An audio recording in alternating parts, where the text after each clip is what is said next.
No, rich people don't pay 29% interest. But they do use credit cards, and they use them like a weapon. Let me show you how. This video is for informational purposes only and is not financial advice. Always consult with a qualified professional before making financial decisions. If you've been taught to fear credit cards, you're not alone. For years, we've been bombarded with horror stories, debt spirals, ruined credit, bankruptcy. But here's the truth. Credit cards aren't the enemy. Misuse is. The wealthy don't avoid credit. They use it strategically. And today, I'm going to break down how they do it, and how you can too, even if you're starting from scratch. Part 1. They play the points game like a pro. Rich folks aren't just swiping cards, they're turning purchases into perks. Flights, hotels, even cashback on everyday spending. But here's the key. They pay the balance in full, every single month. No interest. No penalties. Just perks. If your card doesn't pay you back, it's not doing its job.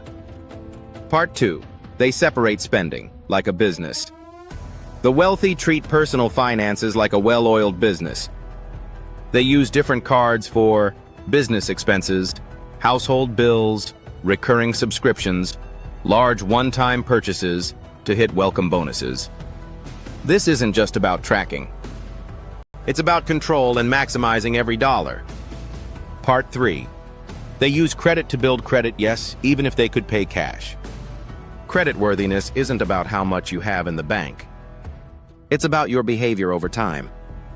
Rich people build and maintain high credit scores to secure lower mortgage rates, higher credit limits, business loans, and better financing deals.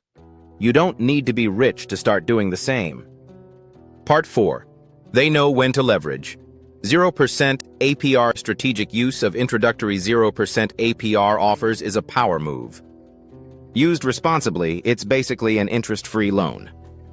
You can fund a business, upgrade equipment, or smooth out irregular income without paying a dime in interest if you pay it off before the promo ends. Again, it's about discipline. Part 5. They automate everything, from payment alerts to autopay. Rich people don't leave payments to chance. Even one missed payment can wreck your credit for years. Automation equals no stress and no surprises. Part 6. They track everything, and you should too. Credit rewards are nice, but data is better. The wealthy analyze where their money flows and how to optimize it. Tools like budgeting apps, dashboards, and expense reports help you. Identify waste. Cut back on subscriptions. Reinvest savings wisely. Now, if you're trying to build smarter habits with your finances and your work environment, I've linked a few of my go-to tools below. These are the exact ones I use, from my desk setup to my budget planner. And yep, they're all affordable. If you're watching this video, you're not just looking for hacks, you're building a system. So make sure the tools you use work as hard as you do. If this helped you rethink how to use credit, tap like, subscribe to Simple Money Moves, and hit the bell. Let's stop surviving and start thriving with smart financial choices.